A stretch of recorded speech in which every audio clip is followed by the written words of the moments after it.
علیک یا رسول اللہ الصلاۃ والسلام علیک یا نبی اللہ الصلاۃ والسلام علیک یا نور من نور اللہ صلی اللہ تعالی علیہ وسلم اجمعین۔ حضرت سیدنا امام حسین اور اہل بیت اطہار اور آپ کی آل اور آپ کا کنبہ اپنے نانا جان اپنی والدہ ماجدہ خاتون جنت فاطمۃ الزہرا رضی اللہ تعالی عنہا کے مزار پر انوار اور مدینہ منورہ سے کوفے کو روانگی اور مکۃ المکرمہ میں توقف اور وہاں سے حضرت امام مسلم کو روانہ فرمایا اور خطوط کا سلسلہ جاری رہا۔ اور اس فصل میں حضرت سیدنا امام مسلم کے دونوں شہزادوں کا تذکرہ فرمایا گیا۔ اسی خانوادہ نبوت کے چشم و چراغ حضرت سیدنا امام مسلم رضی اللہ تعالیٰ عنہ نے شہادت دے کر اپنی مقدس خون کی قربانی عطا فرمائی اور اہل بیت اطہار کی نظر فرمائی۔ مقدس خون سے کوفے کی سرزمین کو سرخ فرمایا۔ نبی زادے کے خیر مقدم کے لیے آنکھوں کا فرش بچھانے والی آبادی اب اس کی تڑپتی ہوئی لاش کے سامنے کھڑی مسکرا رہی تھی۔ تلواروں کی دھار، برچھیوں کی علی، تیروں کی نوک، اب بھی خون کے نشانات موجود ہیں۔ ابن زیاد کے حکم سے حضرت امام کی مقدس نعش شاہراہ عام پر لٹکا دی گئی تھی، جو کئی دن تک لٹکتی رہی۔ نبی کا کلمہ پڑھنے والے کھلی آنکھوں سے یہ ہولناک منظر دیکھتے رہے۔ آل رسول کی جان لے کر بھی شقاوتوں کی، بدبختوں کی پیاس نہ بجھ سکی۔ حائر نیرنگی عالم، زمین و آسمان کی وسیع کائنات جس کے گھر کی ملکیت تھی، آج اس کی تربت کے لیے کوفے میں ایک گز پر زمین نہیں مل رہی تھی۔ جس کی رحمتوں کے فیضان نے اہل ایمان کی جانوں کا قیمت اونچا کر دیا، آج اسی کے نور نظر کا خون ارزاں ہو گیا، سستا ہو گیا۔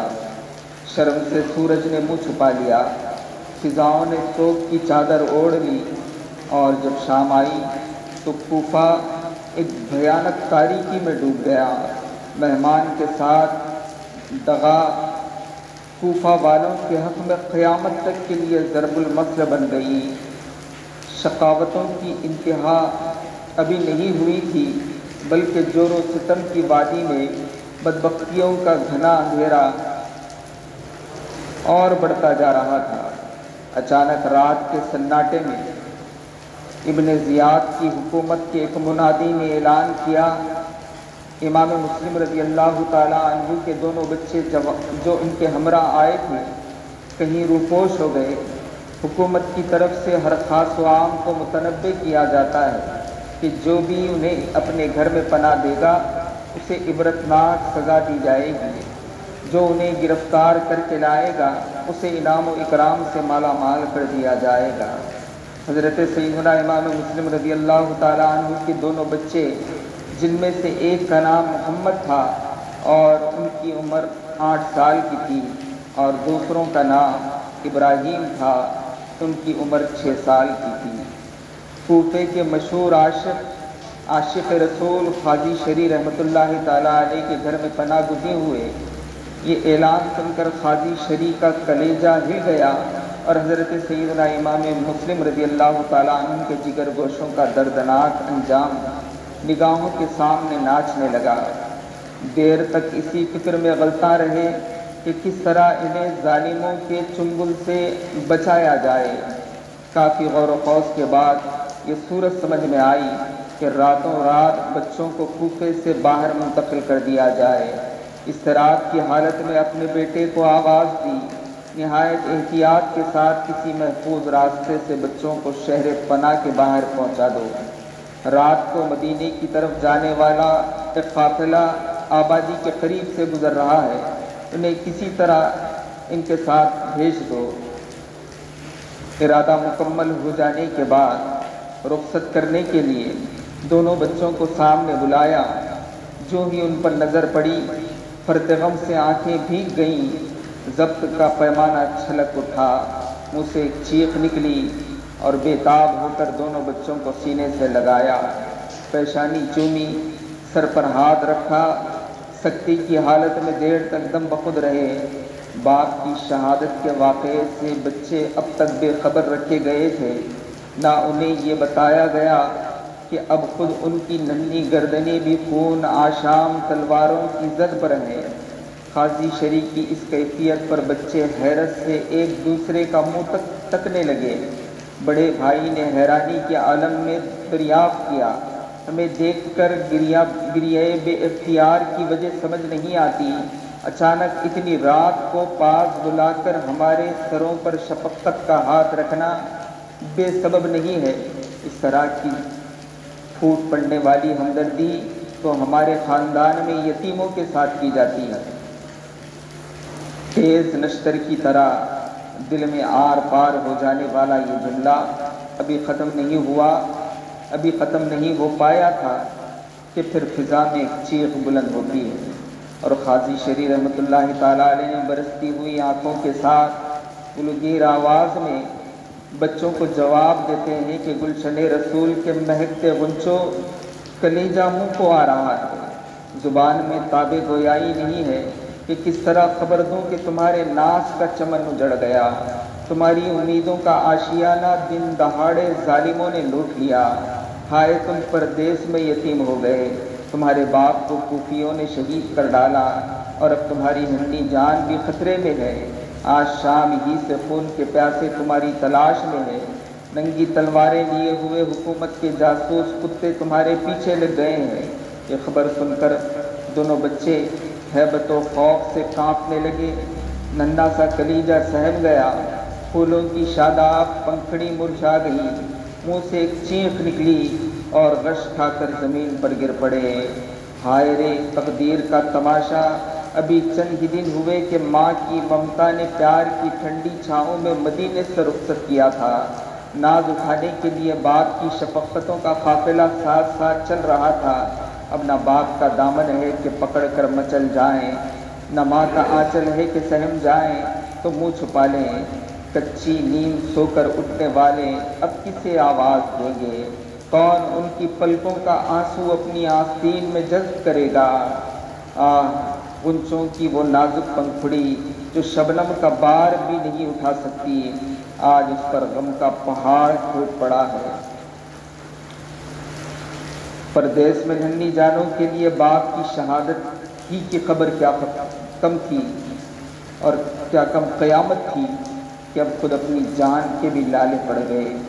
فضا تیغ برہنہ لیے سر پر کھڑی تھی، آنکھوں کے سامنے امیدوں کا چراغ گل ہو رہا تھا۔ قاضی شریف سے بچوں کا بلک بلک کر رونا، بچھاڑے کھا کھا کر تڑپنا دیکھا نہیں جا رہا تھا۔ بڑی مشکل سے انہوں نے تسلی دیتے ہوئے کہا کہ بنو ہاشم کے نونہالوں، اس طرح پھوٹ پھوٹ کر مت رو، دشمن دیوار سے کان لگائے کھڑے ہیں، تم اپنے باپ کی ایک مظلوم یادگار ہو، تاجدار عرب کی ایک مقدس ضمانت ہو، نازک آبگینوں کو کہیں ٹھیس نہ لگ گئی، نازک آبگینوں کو کہیں ٹھیس لگ گئی تو میں عرصہ محشر میں منہ دکھانے کے لائق نہیں رہوں گا، اس لیے میری کوشش ہے کہ تمہیں کسی طرح مدینے کے دارالامان تک پہنچا دیا جائے۔ اسی وقت رات کے سناٹے میں تم دونوں ہمارے بیٹے کی ہمراہ کوفے سے باہر نکل جاؤ اور جو بھی قافلہ مدینہ طیبہ کی طرف جا رہا ہے اس میں شامل ہو جاؤ، اپنے نانا جان صلی اللہ تعالیٰ علیہ وسلم کے جوار رحمت میں پہنچ کر ہماری طرف سے درود و سلام کی نظر پیش کر دینا۔ اچھا جاؤ، خدا تمہیں اپنی حفظ و امان میں رکھے۔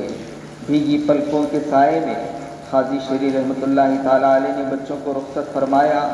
پاسبانوں جاسوسوں کی نگاہوں سے چھپ چھپا کر قاضی شریف کے بیٹے نے بحفاظت تمام انہیں کوفہ کے شہر پناہ کے باہر پہنچا دیا۔